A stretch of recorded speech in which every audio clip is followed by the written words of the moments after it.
Take it away. Please take that away. Well, what's the matter? Take it away, I tell you. I can't stand it. You're amused. Oh, merely skeptical. How would you go about it? I've used hypnotism more than once in healing. Not for profit. I'm not a professional. But I do think I could help you.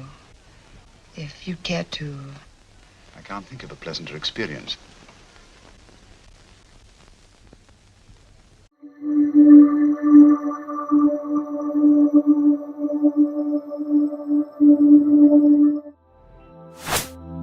Now you will do exactly as I tell you.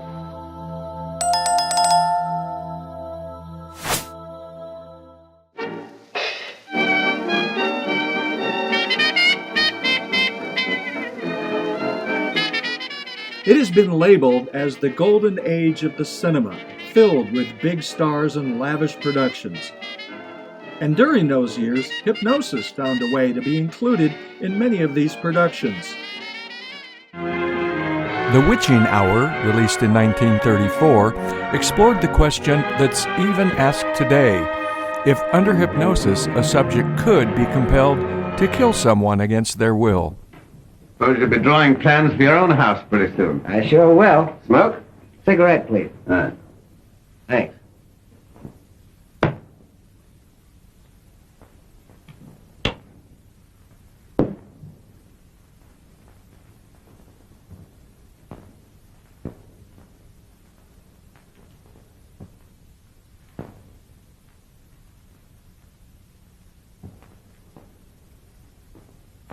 Take it away. Please take that away. Well, what's the matter? Take it away, I tell you. I can't stand it. Take what away? That ring. That cat's eye. Why, it's just a stone. I can't help it. I'm afraid of it. Afraid of her? Have you been drinking? No. But please get it out of my sight. All right. Now then, what is all this nonsense? I don't know. I'm afraid of them, and I always have been. Afraid of cat's eyes? Well, that's the silly... You don't know what it's like. It's a form of cowardice that I'm sorry, sir. Sorry? Why, it's ridiculous nonsense. Mr. Brookfield, that Mr. Hardmuff is calling. Huh.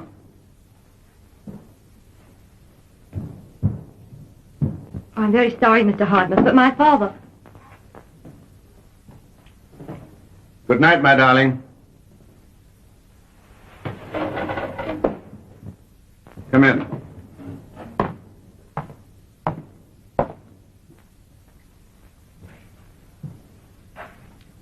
I had the room redecorated for your friends. Nice boys, those cops. Who tipped you off they were coming? Oh, so you knew about it, huh? Certainly. I fixed it up. I'll show you I've got some influence around this town. You can't turn me down and get away with it.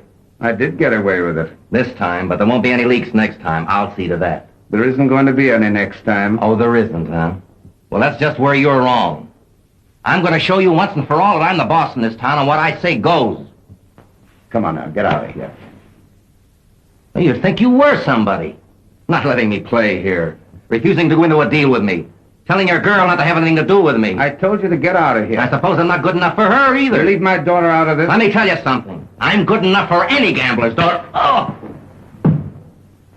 One of these days, someone's going to come into your office, stick a revolver against your head, and quietly and justifiably blow your brains all over the place. Clarence, pick up Mr. Hardmuth and Mr. Hardmuth's hat and throw them both out. Yes, sir. Excuse me, sir, but did you say show Mr. Hardmuth out or throw him out? Throw him out. Yes, sir. Thank you, sir. I should have killed this. Oh, you're still here. Yes, I waited to talk to you about the cat's eye. You've got to understand. You do want to get over it now, don't you, Clay? Yes, sir, I do. Then why don't you face the facts? There's nothing to be afraid of. It's only a stone, a ring. Pick it up. I can't. I can't. Clay, pick up that ring. I can't, I tell you. Is it fair to marry Nancy with a ridiculous fear like that? You love her, don't you? Yes, of course. Then pick up that ring.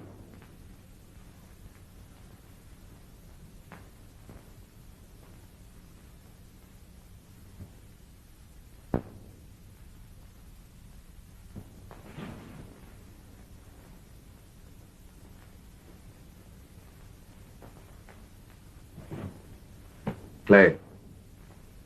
Clay, look at me. There's nothing to be ashamed of, my boy. It's just a wrinkle in your brain. Don't you understand that? Now understand that inanimate things can't hurt you. There's nothing in this world can threaten you except what exists in your own mind. It's only your own thoughts of things that makes them terrifying.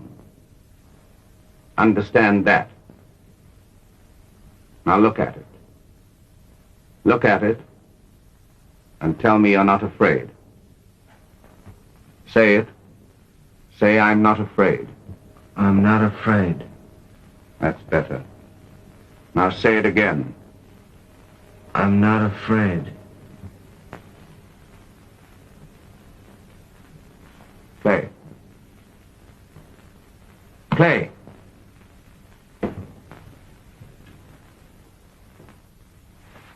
Clay.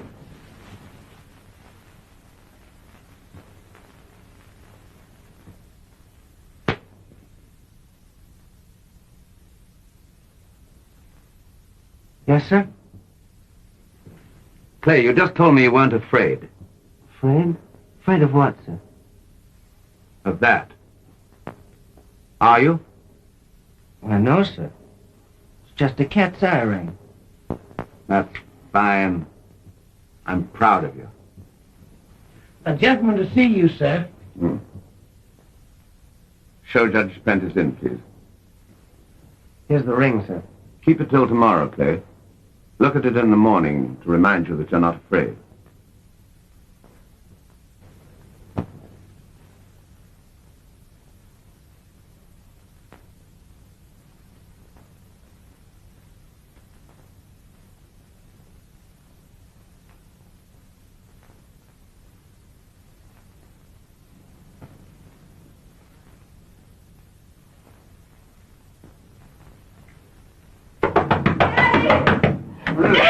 What's the matter? What is it? Clay! I knew something had happened. Come now, take it easy, dear. Come on now, you take it easy. Here, sit down. Now, what's wrong with Clay? He killed Frank Hardman. What? He shot him. The police just spoke. They arrested him. He shot? Why, that's crazy. Oh, Daddy. What are we going to do? Now, take it easy, dear. Now, there must be some mistake. You know Clay couldn't. Come on, now, it's all right. Stop crying. Nothing's going to happen to you or to Clay. All right, boy.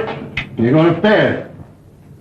I won't answer any more questions, and they can't make me. No one is going to bother you. Come on.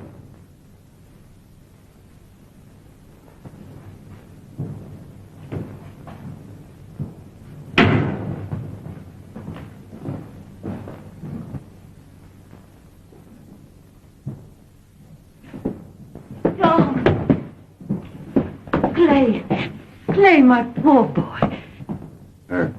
Come, dear. Come, dear, sit down. Can we talk to the boy alone? Sure. I'll be right in here. Darling, what happened? Tell us, dear. What are you doing in his office? I don't know. But, darling, you must have had some reason. I don't know. But, son, you've got to tell us. Did you do it? I don't know. You must know. You couldn't have done it and not know. Stop asking me questions, will you? I can't tell you any more than I've told them. You've got to believe me. I don't know, I tell you, I don't know. Wait a minute. Now, you two aren't helping much. Now, you go and sit down over there and let me talk to Clay. Go on. Go on, Nancy. Will you smoke some? No, thanks. Come on, do you good.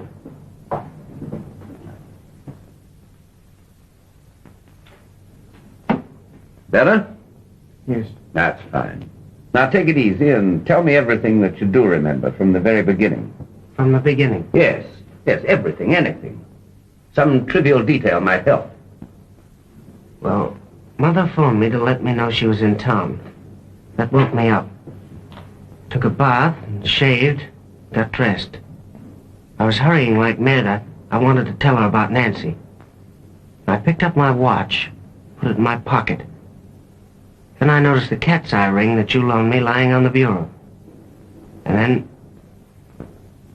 I don't remember what happened. I guess I went out. Yes, I must have.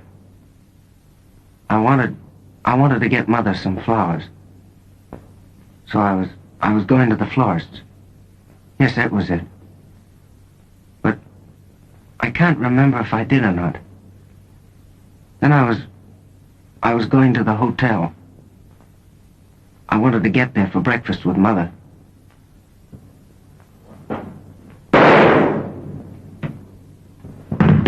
And then I found myself in that room, that office. A revolver was in my hand. A body was lying on the floor in front of me.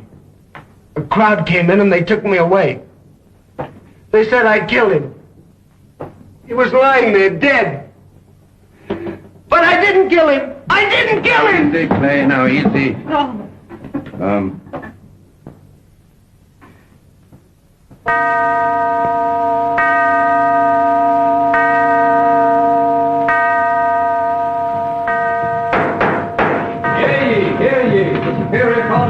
Kentucky on session. Honorable Judge Ross presiding. Please be quiet.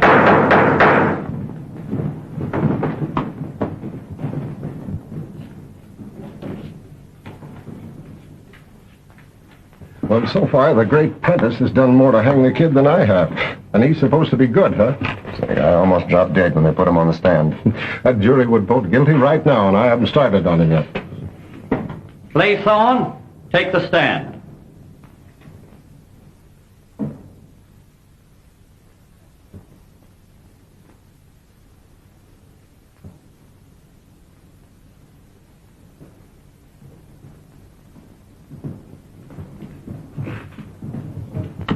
Mr. Thorne, you have told this jury that you got up on the morning of the 10th, got dressed in a great hurry in order to go to the hotel to meet your mother, went out of the room, and the next thing you knew, were standing in a strange office, surrounded by people, with a revolver in your hand, and the dead body of Mr. Hardmuth in front of you. Is that correct? Yes, sir. Where did you get this revolver? I don't know. What were you doing in the city hall? I don't know. You went there to kill Mr. Hardmuth, didn't you? No, sir. Well, you know that you did kill him, don't you? No, I don't. Mr. Thorne, that is the most original defense I have ever listened to. That is all.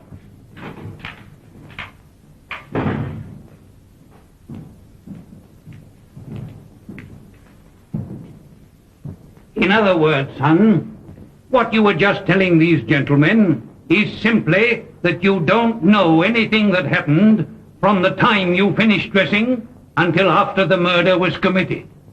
Isn't that so? Yes, sir. Ah. Now, think hard, son. Can't you remember anything that you haven't already told us? No, sir. Now, just once more. You finished dressing. Did you have your hat and coat on? I don't remember. Was there anything peculiar about your dressing that day? No, sir. Were you wearing anything which you don't customarily wear? No, sir. Except the cat's eye. The cat's eye? What cat's eye? It was the ring that Mr. Brookfield had loaned me. And you put it on? Yes, sir. And then what, son? Well, I remember standing there looking at it. And what happened then? I don't remember. So, the point at which you stopped remembering was not when you finished dressing, but while you were looking at the cat's eye. Yes, sir. That's all, son. That's all. Just for the purposes of the record, Mr. Thorne, your story now is that you got dressed, looked at a cat's eye ring, and then discovered that you'd committed a murder. Is that right? Yes, sir. That is all.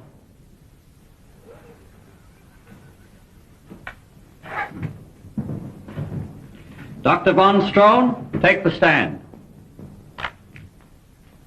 Dr. Von Stroon, you are professor of psychology at Thorncliffe University. I am. And a graduate of... If Your Honor, please, we're quite ready to concede Dr. Von Stroom's standing as a psychologist. If anyone is interested in psychologists... I object, Your Honor, to having my witnesses belittled. I apologize, Your Honor. Proceed. Dr. Von Stroon, for the purposes of the record... For the purposes of the record, I'm a graduate of the University of Munich. Doctor of Philosophy from the University of Heidelberg. Graduate in Advanced Psychology from Oxford University. Former Associate in Psychology at Harvard University. Consulting Psychologist at the Roberts Memorial Hospital. Professor of Psychology at Thorncliffe University and author of 14 books on psychology. Thank you. I'm also considered very good at billiards. Yeah. Now, sticking to psychology for the moment, Doctor. Is there any such thing as hypnotism? Of course. And under the hypnotic spell, a person would be unconscious? The conscious mind ceases to function. Yes. What causes hypnotism? 1,000 things. It depends on the patient. If a person were to gaze at a shining object, a ring, let us say, could that do it? No. A person could not be hypnotized by gazing steadily at a stone, a jewel? He could not. But a hypnotist might use some such shining object as a magnet to focus the patient's attention. I see. Now then, if a person were hypnotized in that way, could he, while unconscious, take from the mind of the person who had hypnotized him a thought? Yes, he could receive a thought in his unconscious mind. And when he came out of the hypnosis, would he be conscious of that thought? I have already said it would be in his unconscious mind. Right?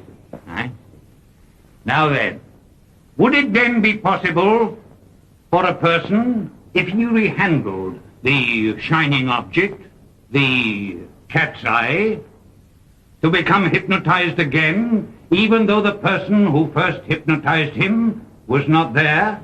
Of course. Hypnotism is a mental suggestion. If the patient thought it was the ring that first hypnotized him, it could do it to him again. And then, could the thought he received in the first hypnosis take effect? Naturally. The subconscious mind would be in play again.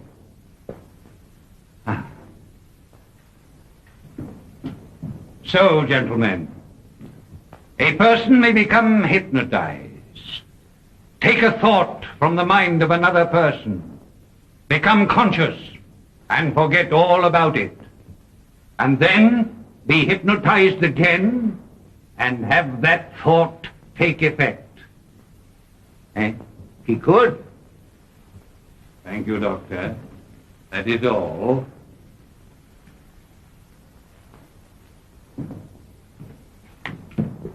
Doctor, do you write fiction as well as textbooks? I do not. And you seriously ask this jury, these 12 intelligent men, to believe that an unspoken thought can be transferred from one mind to another? I do. And that subsequently, 12 to 14 hours later, that same thought can be forced back into the mind so that it will be acted upon? It could.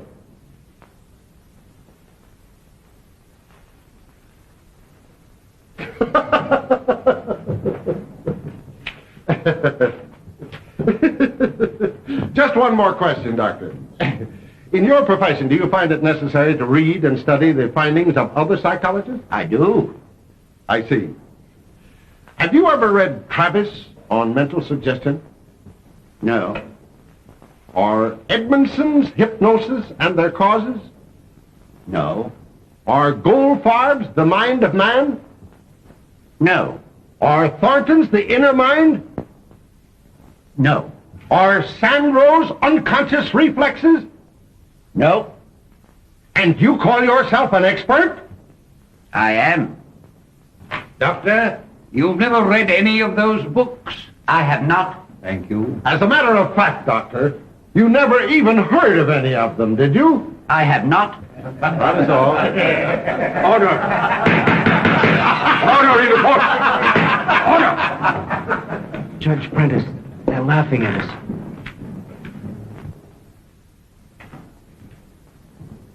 Your Honor, please.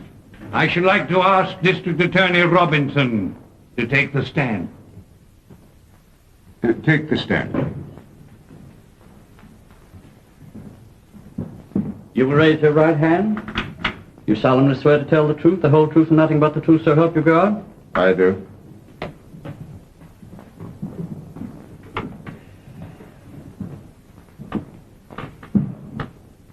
Mr. Robinson, only one question. Didn't you just make up that list of books and authors out of your own mind to embarrass the witness? I invented them, yes. I see things haven't changed much in 25 years. You know, I pulled that trick myself once. Your Honor, I would appreciate an adjournment in order to consult with my client. The court is adjourned for 15 minutes.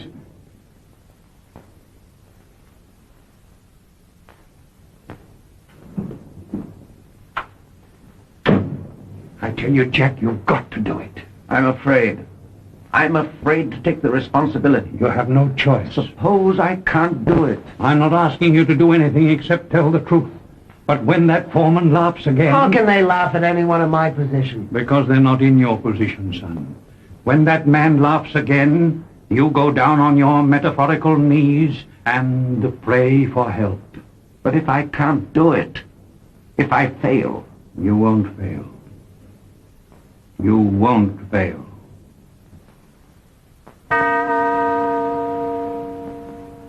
I had learned that this boy, whom I love as dearly as though he were my own son, was afraid of cat's eyes. I told him it was silly. I tried to talk to him and reason with him so that I could cure him. But before I could do so, I had a fight with Frank Hardmuth, and I had him thrown out of my house. He was a liar and a cheap crook, and I told him I'd kill him if he didn't get out.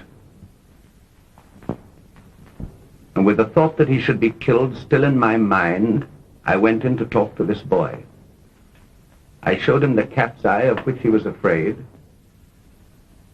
and I hypnotized him.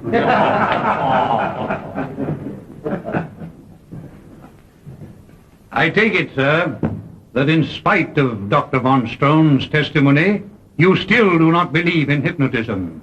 Of course I don't. I wish I could explain it to you. Unfortunately, I don't understand these newfangled ideas very well myself.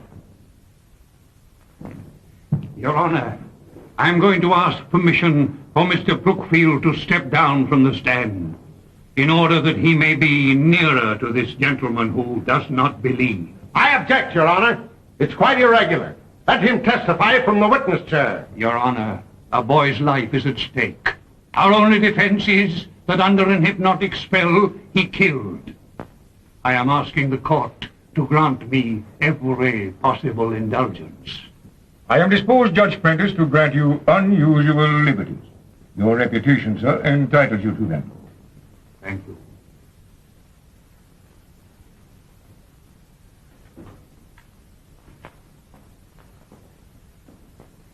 What is there about hypnotism that you don't understand? I just don't believe any of it. Your Honor, as long as they picked me out to talk to, would it be out of order if I was to ask a few questions? You may ask any question in reason. Thanks. You run a gambling house, don't you? Yes. That's all I wanted to know. Well, why did you ask that? Wouldn't you believe a gambler? I would not. No matter what he told you? Even if he swore it on the Bible? Wouldn't you believe him then? I wouldn't believe a man who makes his living playing cards if he swore on 100 Bibles. No, sir. But you do know that hypnotism exists, don't you? I don't know anything about it. And let me tell you this, Mr. Gambler, that none of the other gentlemen in this jury believe it either. Quiet, please. Judge Prentice, in all my years on the bench, I have never seen a jury behave in such a fashion. I will entertain a motion for a mistrial. Oh, may it please the court, my client is quite satisfied with the attitude of the jury. Proceed. So you don't believe that a thought can be transmitted from one mind to another? Of course I don't. Even if one mind were the stronger, don't you believe it could enforce its demand? Not without explaining it, no, sir. So I couldn't force you to do anything without explaining it in words? No, sir. You couldn't. And I couldn't make you believe that the thought in my mind that Hardmuth should be killed reached the defenseless mind of that boy?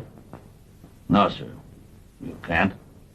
But you do know that hypnotism is used to cure all sorts of things, that it does a great deal of good. That men and women have been cured of drink and dope by hypnotism. That even little children have been saved from fears which might have ruined their lives. Look at me. Look at me, and believe me when I tell you that hypnotism is a great and powerful force, and that through hypnotism a person can be made to do things they would never dream of doing otherwise. Look at me. Look at me and believe me when I tell you that when hypnotized, a person could commit a crime of violence. That when hypnotized, he could pick up a loaded revolver and shoot a man against whom he held no grudge, and later know nothing about it. I tell you he could do this with nothing to force him on but hypnotic suggestion. Right now, at this moment, the thought in my mind is moving you on. Just as it was the thought in my mind which made that boy kill Frank Hardmuth. It is my will, my mind, which is driving.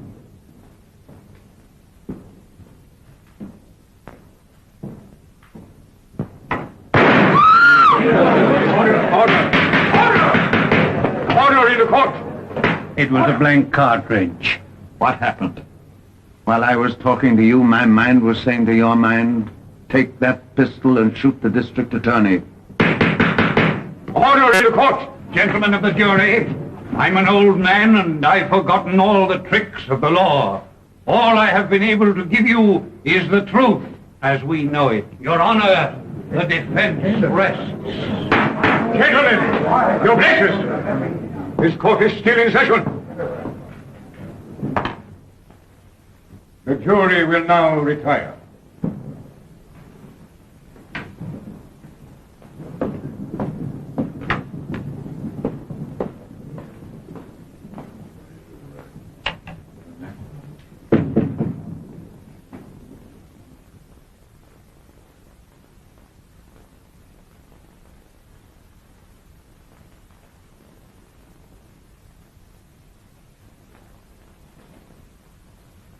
Judge Prentice,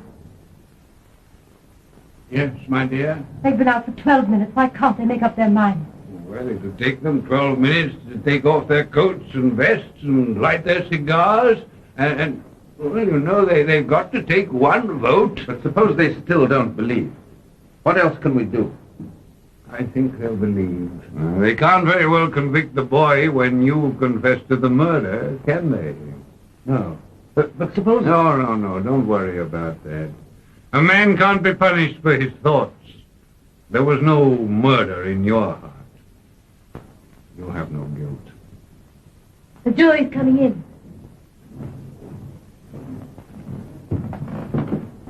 Aren't you coming? Oh, you don't need me now.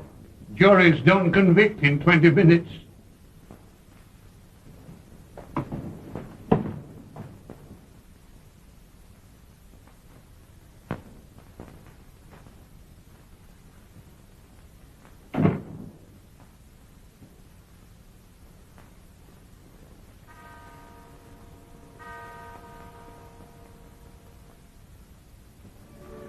And ever since then, when the clock strikes 2, she walks unbidden from room to room, and the air is filled that she passes through with a subtle and sad perfume. The gentlemen of the jury, have you arrived at the verdict? We have, Your Honor. What is your verdict, gentlemen? Not guilty. The delicate odor of mignonette, the ghost of a dead and gone bouquet, is all that tells of her story yet. Would she think of a sweeter way?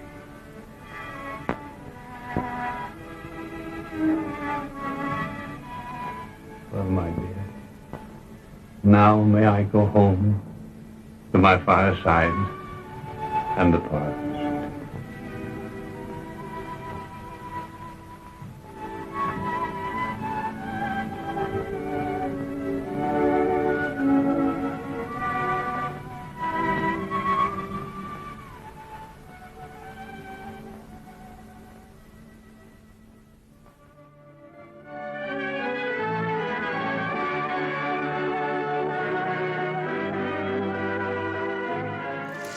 Next time on Hypnosis in the Media. Sleep, Princess of Egypt. Sleep. That's right. Now let them close.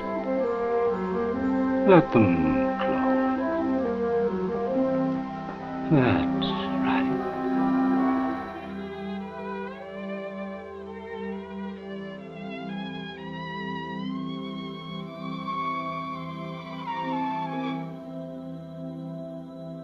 Thanks for watching until the end.